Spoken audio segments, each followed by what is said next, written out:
Hello everyone. So today I will talk about sharing some insights, some best practices on how that we with our research team have used ChatGPT as a secondary coder within qualitative research.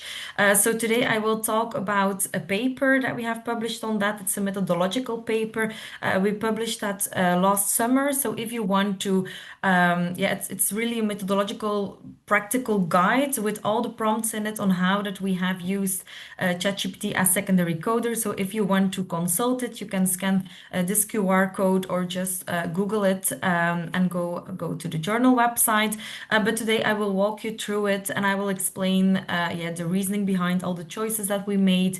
And of course, I also need to say we started working on this project when ChatGPT was released to the broad public, November 2022. So it's already a while ago. And of course, because everything changes so quickly. Today, I also need to say, with the information we have today available, the tools that we have available today, we would make different choices. So I will also elaborate on that, like if we need to do it again, this project today, what changes would we make, etc. Yeah. So, but this is a published version that you can consult so that you have all the prompts, but I will also share them with you today. So first of all, a little bit more background of this project. So this project actually is like more of a fun side project that we started.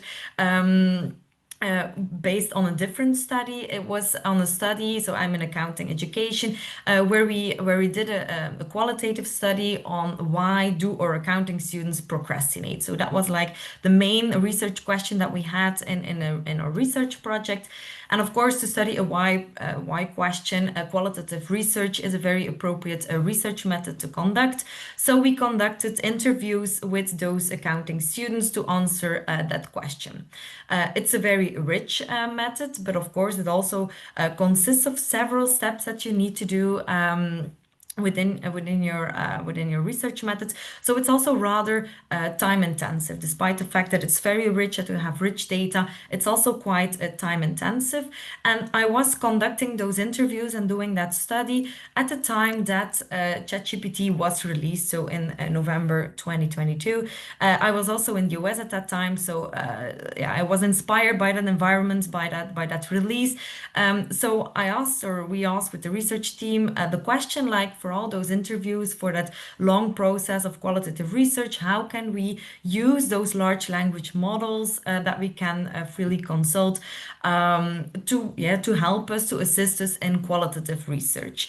So at that time, we chose for ChatGPT. Why? Well, just because it was released at that time, and that was then the only tool that everyone was using. So that was the rationale behind the use of ChatGPT at that time. So regarding qualitative research, you have several steps. I already mentioned that, and I want to clearly indicate the different steps and for which steps that we have used ChatGPT in this case. So of course, you start your research with selecting your participants, you make your interview guide, you collect the data. So I did 36 interviews with the students. That was in Dutch. Then, of course, you familiarize yourself with the data, you read through or you first listen to the interviews again, then you transcribe them, you read manually through all those transcripts. So that's everything that I did as a primary researcher of that research project.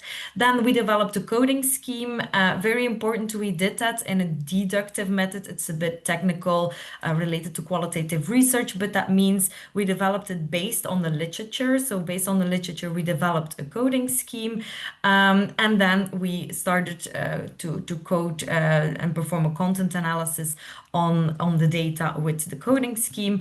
And then last but not least, and this is where we're going to focus on today, you have the validation and the verification process. So in qualitative research, this is the process where you check, like, okay, as a primary researcher, I read through the interview transcripts, I coded them with my coding scheme, but can I trust the coding that I have performed? So usually you appoint a secondary coder to do part of that coding process again.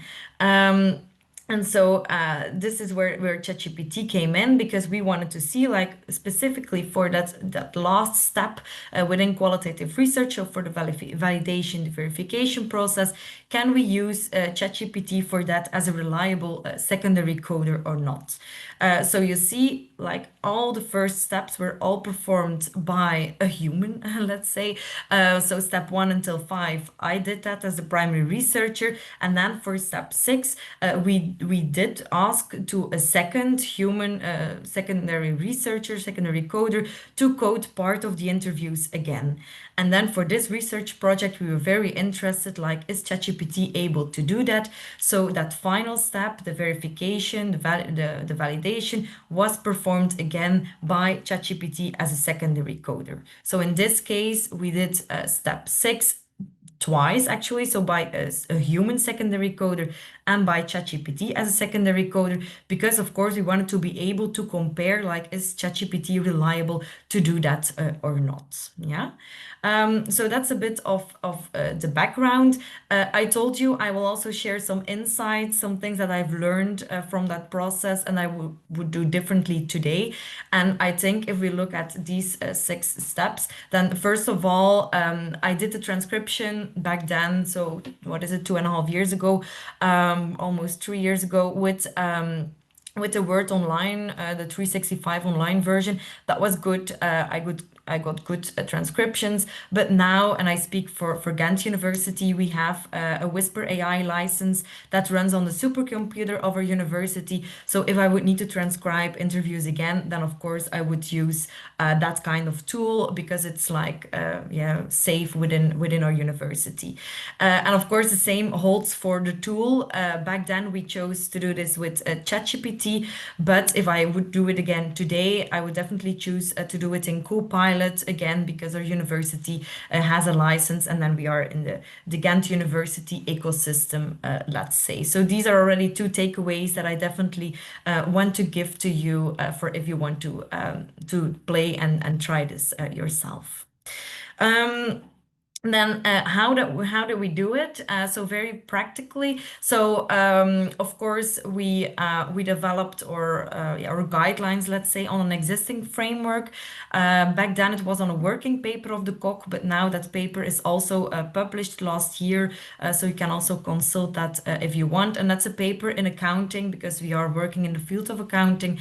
And they were talking about how GenAI could be used in the research field of accounting. And then very important, so we analyzed transcripts, but we used like kind of filtered transcripts that we gave to ChatGPT. So what do I mean with filtered transcripts? So we excluded yeah, irrelevant is maybe the wrong word, but we excluded content that was not related to the main research question. So remember here, the research question was, we want to analyze or want to know why students procrastinate. So for example, the part where I welcomed the student in the interview, where I yeah, shared some practical details and stuff, we all excluded that, and we have not provided that input to ChatGPT.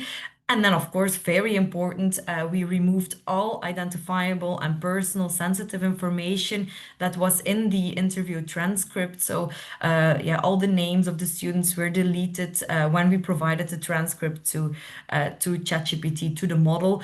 So that's what I mean with filtered transcript. So only like really the paragraphs focusing on procrastination, and of course, not mentioning any name or identifiable information.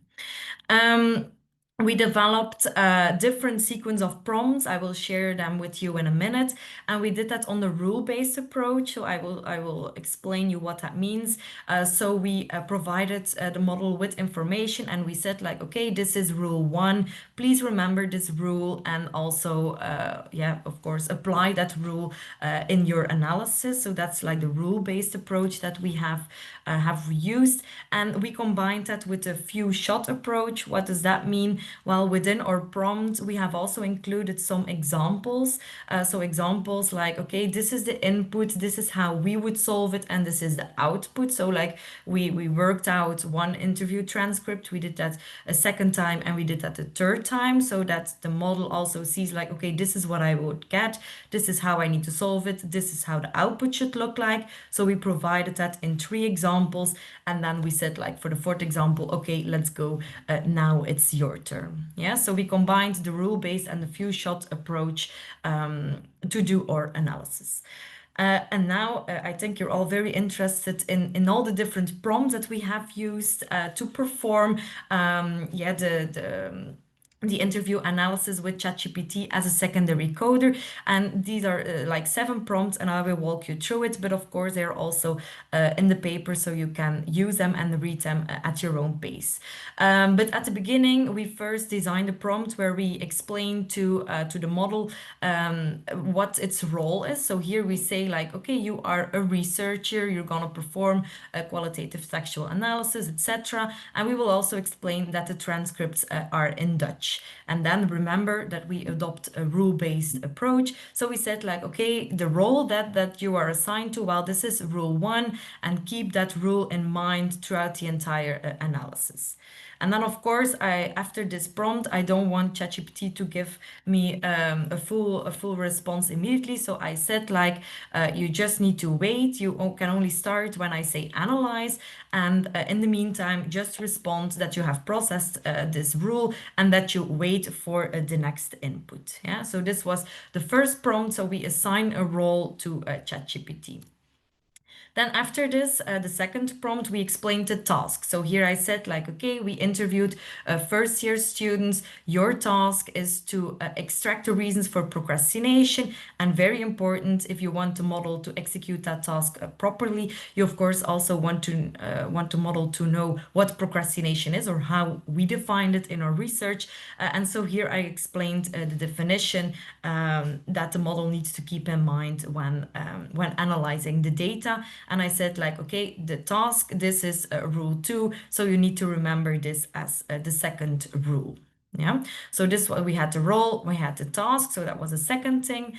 Then of course, third, very important, we explain to the model like what is the input and what is the output that we expect from you. So the input is a written paragraph, a written transcript excerpt that we will give.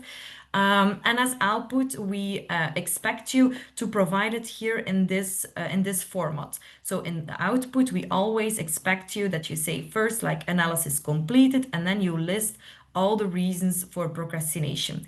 And we also expect like if you cannot complete the analysis, then you should print like, okay, the analysis failed. And then, of course, you should explain why the analysis failed. Yeah. So this was rule 4, where we explained rule 3 and 4, where we explained respectively the input and the output. Yeah. Then, if we go on to the prompt number 4, I said like we have not only adapted or the rule-based approach, but also the few-shot approach. And so this consisted of the 3 examples that we provided the model with the input, and then how we would solve it, which output we would give as humans, let's say. And we did that for 3 different examples. So here you see one example. I have not added example 2 and 3 here, so that the slide is not too packed, but you can find it in the paper. So what we have done, we provided the first example. So example here, we put in the first example interview transcript, and then we said like, okay, if we need to solve it, we would say analysis completed, and then here we list several reasons from that interview transcript why that student procrastinated. Yeah, so we did that for 3 examples. So that was prompt number 4. And then in prompt number 5, it's the real deal. Let's say we said like, okay, you have the 3 examples. Now let's do it yourself. So now let's analyze the following interview transcript. So here we provided a new interview transcript, and then we said the magic word like analyze. Yeah, and as of when we said like analyze, ChatGPT started analyzing the interview transcript and came up with all the different reasons for that sample student one in this case, with all the reasons why student one procrastinated. Yeah, so here we have all the reasons. So that was already quite good. But then of course we want to link that to the coding scheme that we have developed, and that's what we are gonna do in prompt number 6. So I explained to ChatGPT like, okay, very good, thank you, but I also have developed a coding scheme, and now I want you to list all the reasons that you have extracted to the different codes in the coding scheme. But of course, also very important, if you think that there is no code in the coding scheme applicable to a certain reason, you should also mention that, and you should say that we should develop a new code, and you should explain me why that is and which code that should be. Yeah. Here I've explained high level the coding scheme. So we had 3 different categories, etc. So that's yeah, technical related to the research project itself, but we explained the coding scheme, and then I received from ChatGPT the different reasons. So here number 1, number 2, and then it goes further. So these were all the bullet points extracted in the previous prompt. And here ChatGPT links that first reason for procrastination to our coding scheme. So you see, for example, number 1 is linked to the category course specific. It's a task related characteristic in the course, and it relates to the fact that students think that the assignments are quite difficult. Yeah, and so that was done for all the reasons that were extracted separately. All right. And then, of course, the final prompt, and almost at the end, I'm keeping an eye on the time. But for the final prompt, what is very important in qualitative research when you do it with a primary and secondary human coder is, of course, you code independently, but then you're going to discuss your coding. And that's also what we try to do with ChatGPT. We had a look like, is ChatGPT able to do that or not? So for all the differences that I had in the coding compared to the coding of ChatGPT, I designed a prompt and I said like, okay, for example, in this reason, you coded it in manner X, but I did Y. Like, why is that? Can you explain me? And feel free to agree or disagree. And then a whole conversation started with ChatGPT explaining its reasoning. So here you see only a part of it, like explaining its reasoning on why it had coded it a certain way or not. Yeah, so you can read that in the paper in full. So there we have one discussion that we have entirely reported on. But here we go back and forth until we reach some agreement. And of course, I can also think that you're very interested in that agreement, like in how many instances have you agreed with ChatGPT or the other way around. So that's why I wanted to share these figures with you. So for example, when we use ChatGPT as a secondary coder, in 62% of the instances, the differences were solved by ChatGPT adjusting its code. And when we did that with the human as a secondary coder, we saw that this was in 56% of the cases. Of course, I, as a primary researcher, also adjusted my code sometimes. This was in 34% of the cases with a human coder, and in 30% of the cases when ChatGPT was the secondary coder. Then we also have some instances in which we have not adjusted our code or both adjusted our code, but this is in line either when we use the human or ChatGPT as a secondary coder. So this is all like quite rather technical, but of course we also want to know, like from this study, from this project where we try to play with it, whether ChatGPT is reliable to do this, and to draw some kind of conclusion on that. We compared like the Cohen's-Kappas score before we discussed the codes with either the human or ChatGPT and right after it. And we see like in both instances, Cohen's-Kappa before discussions were rather low. They were, in ChatGPT, it was of course still lower, even lower than with the human coder, but after discussion, we were able to increase both the Cohen-Kappa with the human or ChatGPT as a secondary coder. So in that regard, if we just look at these facts, we could say that we can use ChatGPT as a secondary coder in qualitative research, But of course, it was a side project where we tried to like see what is possible. But of course, it's very important when we do such things that we definitely keep in mind, yeah, the critical aspects that we think about that critically on how that we do that, and if we can do this, because of course, qualitative research, it is important that you capture nuances and emotions in people's talk in the interview. So that's something that ChatGPT cannot do. Also, we noticed that ChatGPT made a lot of assumptions when we coded the data. So in the discussion, I figured that out. But if you do not that discussion part, then of course it's very dangerous that you just take those assumptions and go on with it. And of course, we can discuss that in the Q&A in more detail. But privacy-wise, we definitely need to take that into account and take some measures, yeah, to do that in a safe environment. What did we do back then? We used the temporary chat for all those analyses. So yeah, that was 2.5 years ago. So then the temporary chat was available. So we used that purpose for all the chats for the interview analysis. But of course, and Free also mentioned it, it's very important in your settings that you turn off, that you would improve the model for everyone, and yeah, all the different settings where you can adjust your privacy a bit. So it's very important if we do such things that we also pay attention to that. Yeah, so this was in a nutshell what we have done in this project. I hope that I'm still on time, but I'm happy to answer any questions related to that research project now or at a later stage. So thank you all for your attention. Thank you very much, Eva, for this very interesting talk. Eva kindly accepted our offer to stay 10-15 minutes longer for her Q&A. Before we dive into that, I'm going to welcome all of you to our next webinar. So if people have to leave earlier, they are still informed. Let me quickly share my PowerPoint for this. It's just one slide. Okay. So before we dive into this Q&A, note that in a month, we would like to meet all of you again. In November, 20th of November, it's again a lunch webinar hosted by VLIR and VAIA and the Flemish universities. We have two speakers from UGent and U Hasselt, both of them speaking in English, which is why I'm still announcing them in English.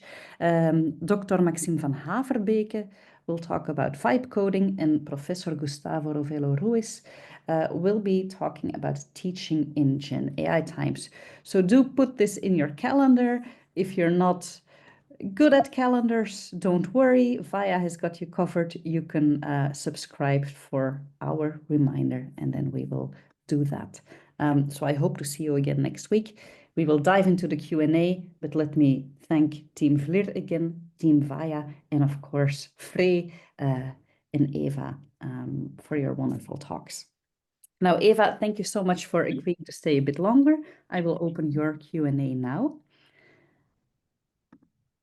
Oké, we gaan nu naar de Q&A voor Eva. Dus Eva kan wat langer blijven. En wie nu moet vertrekken, kan ook achteraf de recording nog bekijken. And this will be recorded, so if you have to leave, you'll be able to see this. Eva, kan jij de Q&A zien? Ja, ik zie de Q&A, ik zie de verschillende vragen. I see that all questions are actually in English. Okay, so it was silly of me to switch to Dutch, No, sorry. no, we can do it in English. Perfect. I just need to see where it changed. Yeah, okay. Yes, all right. Many of the questions that I looked at are about the prompts. Maybe some can be combined. I leave it up to you, Eva, to see. Yeah, I'm just gonna read through it. So I have first question here from Nico. So the experience with transcription with generative AI. So as said, for this project back then, we used the Word version.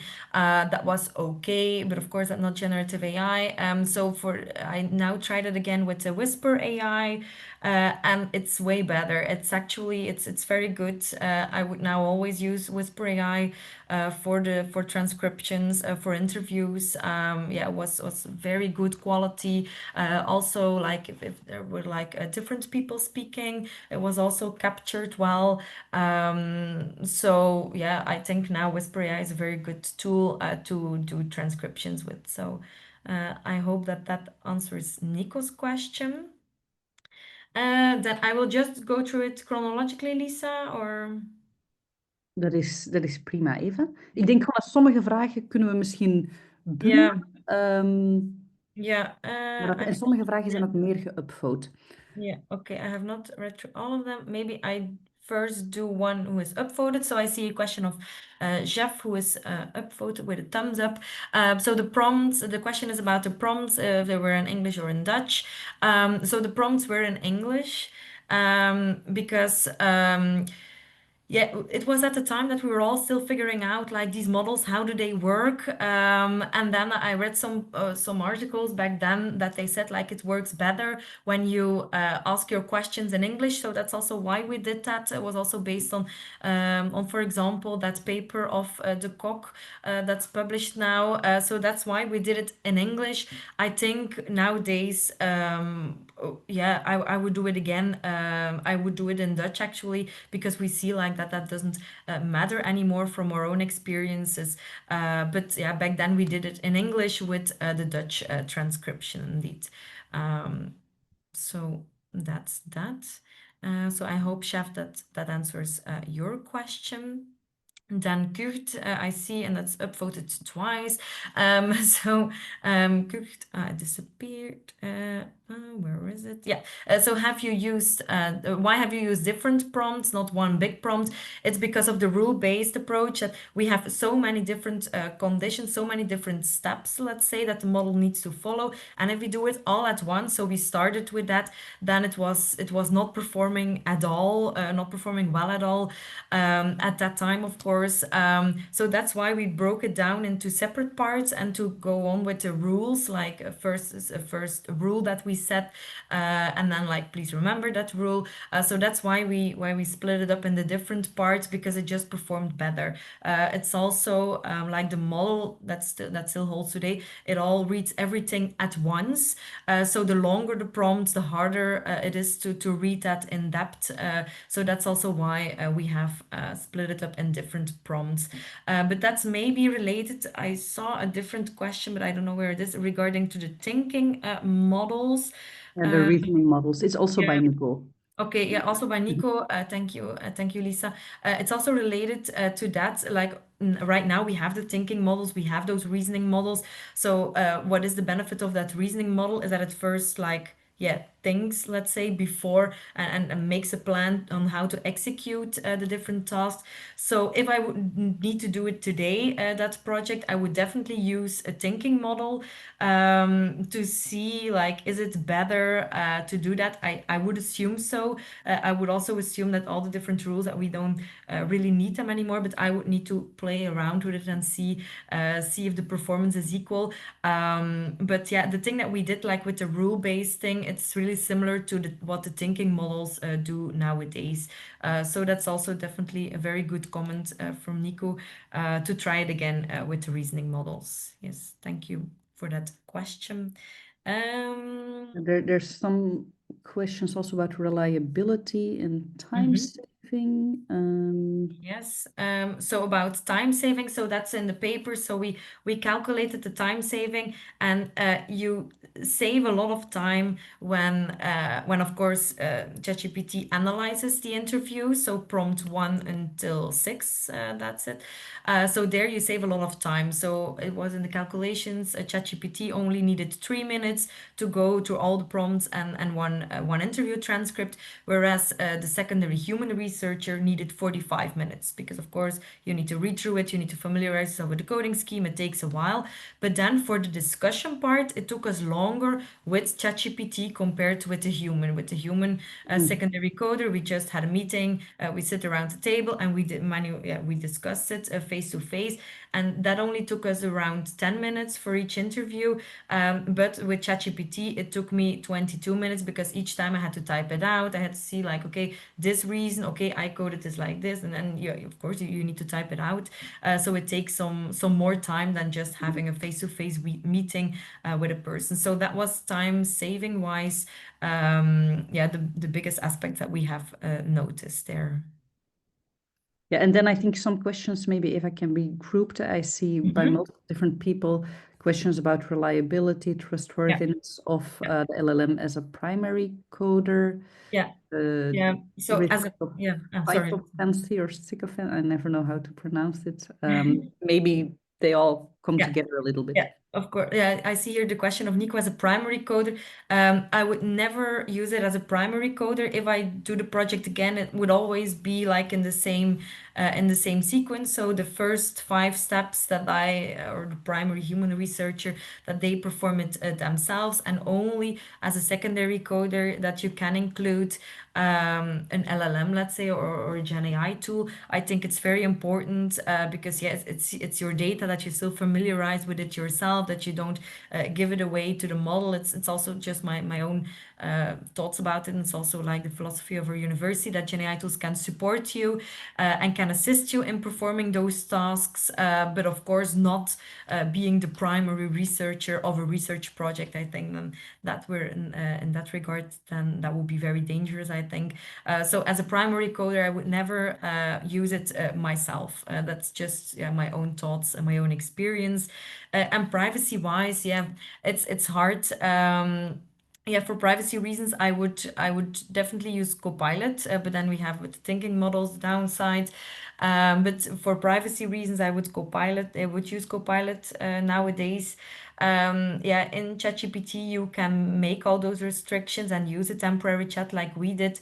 But yeah, we did it back then. We had little knowledge that time, like what are they doing with your data, etc. Um, but yeah, just for privacy reasons, I think Copilot is now a safer option, or use like an LLM that you run locally on your computer. Maybe that's even a better option. So yeah, that's related to the privacy issue. Thank you, Eva. I think we have time for maybe one or two more questions, and Okay, then perfect. we Okay, can close the session. okay.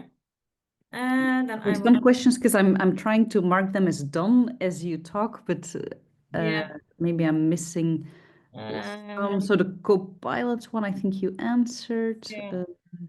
Yeah, it's the one of Copilot. That's an interesting one. It's Hmm. for Oh the no, you talked about Copilot, but yeah, it's yeah, not. Yeah, yeah. I see it's about the codes. I think it's the coding scheme yeah. that the participant is talking about. So that's an interesting one. So that's I highlighted. We use it for deductive approach. What does that mean? We developed a coding scheme really based on the literature. So it's the opposite of inductive coding, where you just like let the codes grow from your data, let's say, if I can put it like that. But in deductive coding, we started from the literature. We developed a coding scheme based on that. So it's based on an already predefined framework that we have adjusted a bit. So I think so in that regard, I would always, as a primary researcher, first, yeah, familiarize with the literature, make your coding scheme based on the literature. But then I think it's interesting. We have not done this for this research project, but in the future, I think it would be interesting, like that you ask a GenAI tool to give feedback on your coding scheme. Like, okay, this is the coding scheme that I have developed. Are the different codes, yeah, sufficiently separated from each other, or do you think that one code is talking a bit or overlapping a bit with another code? So I think that would be also an interesting aspect in which you can use a GenAI tool, but only like to give feedback on the coding scheme that you have developed. Because in one interview we had it as an output. So with when I asked ChatGPT, like link the different reasons to the code, then in one of the 9 interviews, ChatGPT said like, okay, but I think in your coding scheme, like I would link that reason to this code, but I feel like this code also like talks about the same thing, so I would combine those codes. So one time I got that suggestion from ChatGPT, so I think that it's also yeah, a nice way, a nice use case to try and see if a GenAI tool is able to provide good feedback on how that you have designed your coding scheme yourself. So I hope that that answers that question. Thank you, Eva. I think there was also, this answers both the last question by a Okay. user with a difficult name code. Yeah, I also And also see it. Nico, one of the first questions was by Nico, also about coding skills. Okay. Uh, Yes, just with the creation, I see. Yeah, with and then generative. the primary coder ones, that's multiple questions that are upvoted a lot, but you answered them, so I'll mark them as answered. How would you write the same prompts differently today? You also talked about that. Maybe one interesting aspect is from an anonymous attendee, like replicate the code, Yeah. wacht, the We code will take online. that as the last question, Eva, if that's all right with you. Yeah, or if you want a different one, it's just. No, it's up to you. I'm just thinking of timing. Okay, yeah, maybe then that's the last one. So will journals accept that? So just sharing based on our own experience with this paper, for example. So this was just, as I said, like a fun side project. Yeah, that came out of the other main study that we're performing. And there we noticed that actually like US journals are quite receptive for such studies, and they were enthusiastic. That's also the journal, a journal where it's published, and it's US based. And we saw that European journals are more reluctant right now for such papers. So they have more more privacy concerns, more questions about how that we have adopted that methodology. So will journals accept that? I think it's yeah based on our experience, I can just say like it's more region based, and of course, that's important for all of us. You need to keep in mind the privacy issues. You need to perform it in a very good way. You need to obtain informed consent from the participants. So that's very important if you want to use it and to publish on that or with that methodology. So I hope that that answers that question. Thank you so much, Eva, also for sticking around a bit longer. The No, Q&A don't was worry. alive and kicking for your talk. People who still have unanswered questions, I said before that we would send them to Eva and Frey. I'll come back to that a little bit because we don't have everyone's email, so it's not always possible. So if you want your question answered, please feel free to forward Yeah, it to Eva or Frey via email. yeah, Take an absolutely. answer. To end, I will share this slide again. To welcome you at the next session or session. So next one, 20th of November. We will close the session here. It'll still remain open for a couple of minutes, so you can take a look at the website at the QR. Thank you so much, Eva. Thank you so much, Frey. Thank you, Vlir en VAIA. And thank you to everyone in the audience. Dank u wel om er weer bij te zijn. De recordings die komen later nog online. En we hopen jullie volgende keer weer te verwelkomen. Dag.